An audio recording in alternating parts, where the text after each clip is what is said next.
The revered Stoic philosopher Epictetus once remarked, "The key is to keep company only with people who uplift you, whose presence calls forth your best."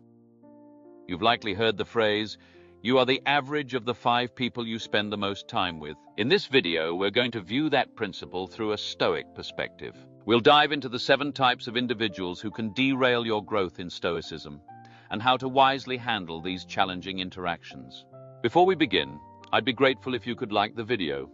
It helps me continue spreading the wisdom of Stoic philosophy. If you're not yet subscribed, I encourage you to subscribe and turn on the bell so you don't miss any of our upcoming content. Type of person number 1, the complainer. We all know that one person, be it a colleague, friend, or family member, who constantly finds fault in everything. Whether it's the weather, their work, or even the food at a well-loved restaurant, they never pass up a chance to express dissatisfaction. You may ask, why should this bother me? I'll just tune them out. Easier said than done. The constant presence of such negativity slowly drains your emotional energy, much like a dripping faucet gradually empties a full container. Stoicism urges us to focus on actionable solutions rather than to dwell on grievances. Suppose you're working on a project with someone who always complains. Each meeting becomes a tiring complaint session rather than a productive discussion. The effect? Team morale takes a hit, progress slows, and your enthusiasm fades. So how can we respond stoically to complainers?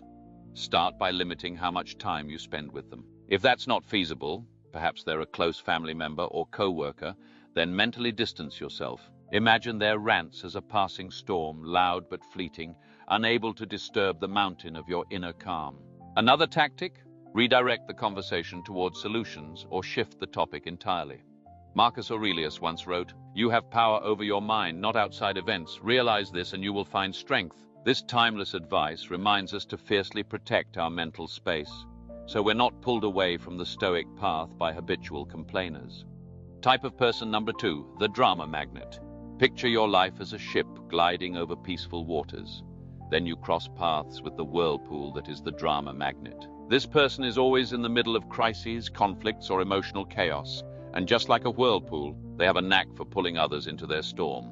At first, their high energy might seem thrilling, even captivating. But over time, you'll find it exhausting. Their problems become your own, even when you had no role in starting them. Consider this example. A friend of yours is constantly clashing with others. Sarah today, Tom tomorrow.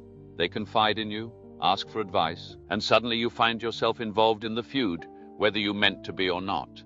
A useful tool here is reflective listening. Instead of offering advice or choosing sides, simply reflect back what they've said. If they say, "I can't believe Sarah betrayed me," you respond, "So you're feeling hurt by Sarah's actions." This offers support while keeping you clear of the mess. Another Stoic strategy: be selectively unavailable. Value your time. Set focus hours when you're unreachable and make that boundary known. As Seneca said, true happiness is to enjoy the present without anxious dependence upon the future. Stay rooted in the now. Don't lose yourself in someone else's turmoil. Keep your ship steady and steer clear of emotional whirlpools. Type of person number 3, the naysayer. Imagine painting a canvas, bringing it to life with each brushstroke. Then someone walks in, glances at it, and immediately offers criticism. "Are you sure about that color? That doesn't look realistic.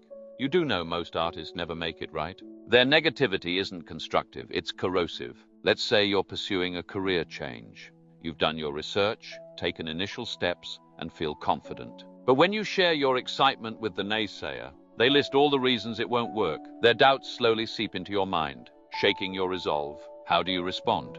Try placing them in the role of an advisor. Instead of simply sharing your plan, ask for their suggestions. This can shift them from critic to collaborator. Or use a technique called positive confrontation. If they say, "You'll never switch careers at your age," reply with, "Interesting point. How do you think someone in my position could make the change successfully?" This not only redirects their energy, but often leads to more helpful dialogue. Epictetus once said, "We have 2 ears and 1 mouth so that we can listen twice as much as we speak. But that doesn't mean we absorb every comment." Listen wisely, filter out the noise, and keep painting your life with colors that speak to you. Don't let anyone gray out your masterpiece.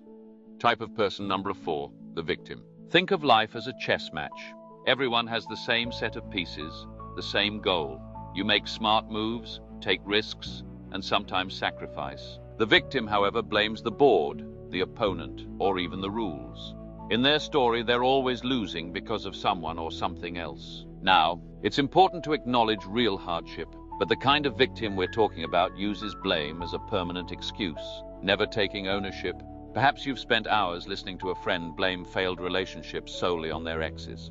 Not only is it tiring, but it can also subtly influence you to start thinking in the same way. What's the Stoic response? Resist the urge to play the savior. Instead, set firm emotional boundaries. Practice compassionate detachment. Be kind, but don't take on their problems as your own. Offer support, but avoid becoming their endless emotional crutch. Marcus Aurelius reminds us, the best revenge is to be unlike him who performed the injustice. Don't become a character in someone else's narrative of helplessness. Own your board, make your moves, and play your game for growth, not pity. Type of person number 5, the toxic positivist. You know them, the ones who greet every issue with glittery optimism. They mean well, but their relentless cheerfulness can invalidate your struggles. Picture life as a garden. You've got beautiful flowers, but also weeds and pests. The toxic positivist wants to pretend the weeds don't exist. Just smile, look at the roses, they say. Say you're heartbroken from a breakup, seeking comfort. Their advice? Plenty of fish in the sea, just be happy. This response may seem upbeat, but dismisses the complexity of what you're truly feeling. So how do you deal with this? Engage them in more grounded conversation. If they say, at least you have your health, reply, true, but I'm also feeling a bit low today, and that's okay. Use emotional granularity. Acknowledge the full spectrum of your feelings. I'm feeling disappointed due to X is valid. Seneca put it well. True happiness is to enjoy the present without anxious dependence upon the future. Stoicism values clarity, not forced optimism. Life is a blend of joy and sorrow. Embrace both to grow. Type of person number 6, the manipulator. Picture your life as a screenplay. You're the lead actor with your own vision of the plot. Then enters the manipulator, the shadowy co-writer who tweaks your story to fit their needs. They use subtle tactics like flattery or guilt. Maybe a friend always gets you to cover the bill by saying, "You're doing great lately. It's no big deal for you, but it would mean the world to me." Eventually, your kindness gets exploited, but confronting them feels awkward because it's cloaked in emotional appeal. How to respond? Try fogging. Agree with the truth, but refuse emotional manipulation. Yes, I've been doing okay, but let's split the bill like usual. Set boundaries and reinforce them. If they want money or favors, reply with calm clarity. I'm not able to lend money, but I can support you emotionally. Epictetus once taught, we cannot choose our external circumstances, but we can always choose how we respond to them. Don't let manipulators edit your script. Keep the pen in your hand. You are the author of your life. Type of person number 7, the time vampire. Think of your daily routine as a well-tuned symphony. Each task an instrument in harmony. The time vampire enters, playing out of tune and throwing your rhythm into chaos. They're often harmless on the surface, a chatty co-worker or a friend inviting you to event after event, but over time, they eat into your productivity and peace. How to stop them? Use the Pomodoro technique, 25-minute focused sessions, with short breaks, during which interruptions are off limits. Make it clear you're unavailable during these intervals. Socially, learn to say no without guilt. A simple, thanks for the invite, but I can't make it, is more than enough. Seneca reminds us, life, if well lived, is long enough. Time is precious. Use it purposefully. You are the conductor of your life's symphony. Don't let off-key players ruin your song. Choose your rhythms. Let each moment play true to your purpose. In conclusion, as we wrap up this journey through the characters who can throw us off our Stoic path, remember, awareness is everything. It's easy to spot these behaviors in others, but the harder, more meaningful task is to look inward. Could you unknowingly be one of these types in someone else's life? Stoicism isn't just a guide to handle the world. It's a philosophy for transforming ourselves. If this video stirred something in you, a realization, a thought, or even a small reflection, I'd love to hear about it in the comments. Let's start a dialogue that nurtures insight and growth. Until next time, may your decisions reflect virtue, your actions show wisdom, and your life unfold into the masterpiece it was meant to be.